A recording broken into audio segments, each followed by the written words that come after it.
Tumating na nga ang ating mga NBA players sa Bubble Arena sa Orlando. Tara at silipin natin ang ilang mga pangyayari at ano ang kanilang mga haharapin bago at pagkatapos maglaro.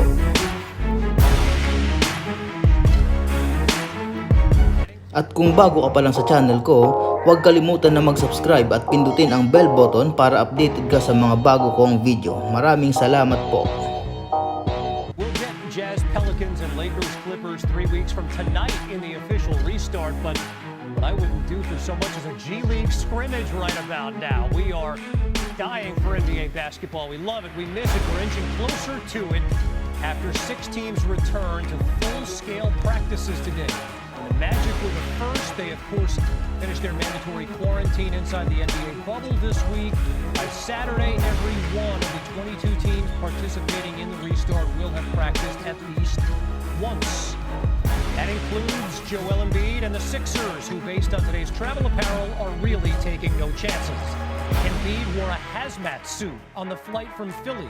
We can only assume custom-made, since the off-the-rack hazmat suits generally don't fit 7-footers.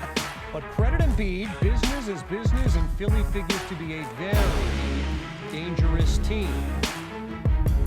Final 8 NBA teams arrive in the bubble Thursday, among them the top seeds in each conference, the Bucks and Lakers. LA actually arrives at midnight. The Raptors, Rockets, Pacers, Sixers, Blazers, and Spurs pull into town as well. One note to add on the Rockets: James Harden and Russell Westbrook were not on the team flight but will join the team at a later date. All players and personnel will quarantine, then gear up for practices once the quarantine is over.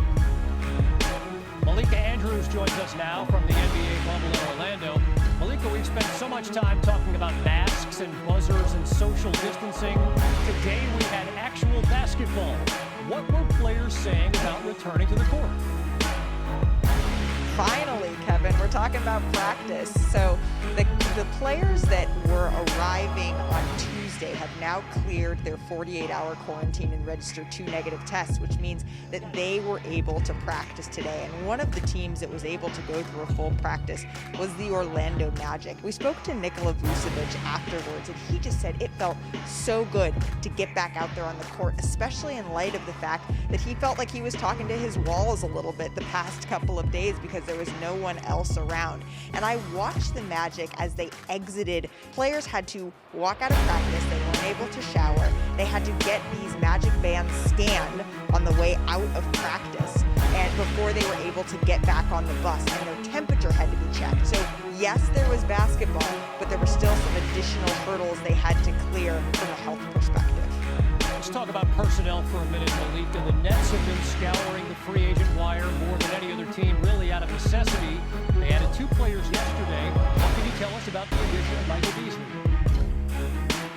Yeah, so Michael Beasley is actually here in Orlando. He arrived at the hotel where the Nets are staying at this afternoon, and he cleared a physical and is now in the middle of his quarantine. Because he hasn't been regularly tested since the teams started to be regularly tested in late June, he has to actually go through a 6-day quarantine where he's going to be tested every day. But Jacques Vaughn, the head coach, said he's just excited to get those guys back on the court because there are so many new guys that the Nets are signing. They also added Jamal Crawford. Sean Marks joked with us reporters today that they might need to get name tags for all of the new guys on their team because there's just so many new faces. Malika, illustrate for us just what it's like to be a part of the bubble in terms of some of the technology the league is using to enforce distancing.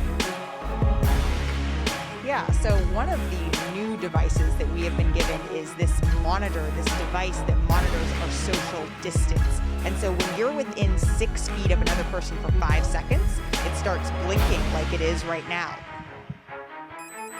And then it starts to make that noise that you can hear now when you've been within 6 feet of a person for 10 seconds. So it's just to remind folks to make sure they're maintaining social distance. So when we were in the Utah Jazz practice, we were kind of dodging people left and right to avoid that sound going off. And unfortunately, while it is a happy little sound, see, it's a sensitive sensor.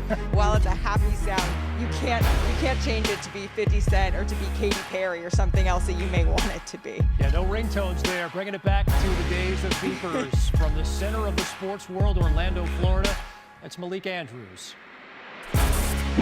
Thanks for watching ESPN on YouTube. For live streaming sports and premium content, subscribe to ESPN Plus.